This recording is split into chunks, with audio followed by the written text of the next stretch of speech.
Olá, louvado seja nosso Senhor Jesus Cristo, para sempre seja louvado, glória ao Pai, ao Filho e ao Espírito Santo, como era no princípio, agora e sempre, amém. 12 de junho, dia dos namorados, 2022, também domingo da Santíssima Trindade, solenidade da Santíssima Trindade. Queridos irmãos e irmãs, paroquianos da nossa paróquia Nossa Senhora da Badia, Lagoa da Confusão, Diocese de Cristalândia, unidos na fé, abrimos o nosso coração para ouvir o Evangelho de João, capítulo 16, versículos de 12 a 15. O Senhor esteja convosco, Ele está no meio de nós. Proclamação do Evangelho de Jesus Cristo, segundo João. Glória a vós, Senhor. Naquele tempo disse Jesus a seus discípulos: tenho ainda muitas coisas a dizer-vos, mas não sois capazes de as compreender agora. Quando, porém, vier o Espírito da verdade, ele vos conduzirá à plena verdade, pois ele não falará por si mesmo, mas dirá tudo o que tiver ouvido e até as coisas futuras vos anunciará. Ele me glorificará, porque receberá do que é meu e vos-lo anunciará. Tudo o que o Pai possui é meu, por isso disse que o que ele receberá e vos anunciará é meu. Palavra da salvação. Glória a vós, Senhor. Domingo, dia da Santíssima Trindade. A nossa fé, ela é fundamentada em um Deus que é único, mas que é formado por três pessoas: Pai, Filho e Espírito Santo. A tradição histórica da revelação vai nos dizendo que Deus, Pai, é o Criador, que Jesus Cristo é o nosso irmão encarnado e ressuscitado, que nos promete a vida eterna e que fala ao pé de igualdade, quer dizer, é o Deus humanizado, é a humanidade de Deus presente na nossa história, na nossa vida. E temos uma força que é o Espírito Santo, a terceira pessoa da Santíssima Trindade. Esse Deus trinitário, que ele é comunitário, que ele é uma comunidade, um Deus único, que traz uma identidade e ao mesmo tempo uma convivência. Se Deus fosse um só, corria o risco de ser autoritário.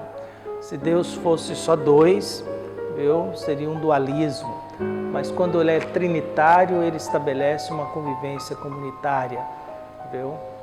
É o amante, o amado e o amor, as três realidades que formam um único Deus, que nos dá vida e quer o nosso bem e faz de tudo para não nos perder, faz de tudo para que a gente permaneça vivos aqui. No Evangelho de João que acabamos de ouvir, estamos aí no discurso de despedida de Jesus. A primeira afirmação é um respeito que Jesus tem pela nossa fragilidade, pela nossa incapacidade de entender as coisas, pela nossa dificuldade de perceber as coisas. O respeito que Jesus tem por aqueles, e por isso Jesus diz: eu tenho ainda muita coisa para dizer a vocês, mas vocês agora não são capazes de entender. Jesus nos conhece, nos compreende, sabe da nossa dificuldade de entender as coisas, de perceber o outro, de entender o outro, de saber o que o outro realmente é e às vezes até saber o que nós realmente somos e temos. Mas também há um processo, porque haverá um momento em que virá um defensor, que é o Espírito Santo, e isso acontece em Pentecostes, que é o despertar da consciência, é o momento em que o coração se abre, que a cabeça se abre. A vinda do Espírito Santo está muito ligado a essa realidade, a realidade de tomar consciência, de perceber, de acordar, de sair da alienação, sair da cegueira, e agora o despertar da consciência que faz com que eu perceba a presença de Deus dentro do mundo e o que Deus quer de cada um de nós. Por isso, Jesus, no seu discurso, ele vai dizendo isso, que olha, mas virá um momento em que haverá o defensor, que virá o Espírito, e ele estará em vocês e ajudará vocês a entender isso, ajudará vocês a perceber isso, inclusive as coisas futuras. E eu começo a viver que o meu futuro, que o futuro de cada um de nós é a eternidade, que o futuro da nossa vida é estar plenamente unidos no mundo de Deus.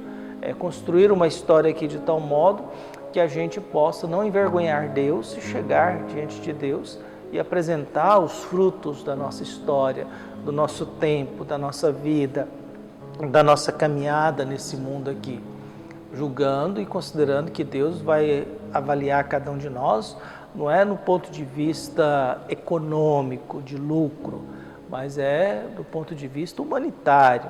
O que foi construído e vivido na lógica do amor e da humanidade e do bem.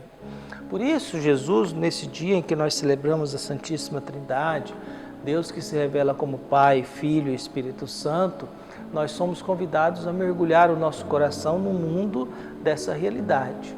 A realidade de Deus que deseja que a gente o acolha e ao mesmo tempo quer nos acolher dentro de nós, sabendo que às vezes a gente não entende, a gente não consegue, mas haverá um momento que a terceira pessoa da Santíssima Trindade vai nos ajudar a entender um pouco essa vida, ou pelo menos vai nos ajudar a viver um pouco essa vida que nós temos, sem muita dor, sem muito sofrimento, sem muita dificuldade, sem muita crise. Por isso, a gente vai percebendo que o Espírito de Deus, ele vem e ele não fala por si mesmo. Nenhuma pessoa da Santíssima Trindade fala por si mesma. Todas elas, eles estão em plena comunhão e o que um diz, todos estão de acordo. O Espírito Santo tem a sua função que o Pai e o Filho estão de acordo. O Pai tem aquilo que ele realiza, que o Filho e o Espírito estão de acordo. E o Filho realiza aquilo em que o Pai e o Espírito estão de acordo. Então, nessa união, nessa plena comunhão que só pode ser realizada, existe na lógica do amor divinizado.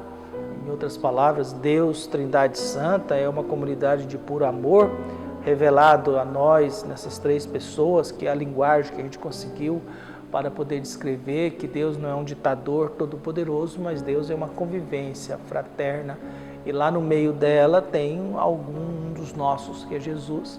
E ao mesmo tempo, nós somos convidados a abrir a nossa vida à ação do Espírito Santo, que desperta a nossa consciência, que desperta a nossa vida e nos ajuda a compreender um pouco mais quem nós somos de verdade, o que estamos fazendo aqui e para onde queremos conduzir a nossa vida e se Deus está de acordo com aquilo que nós estamos fazendo.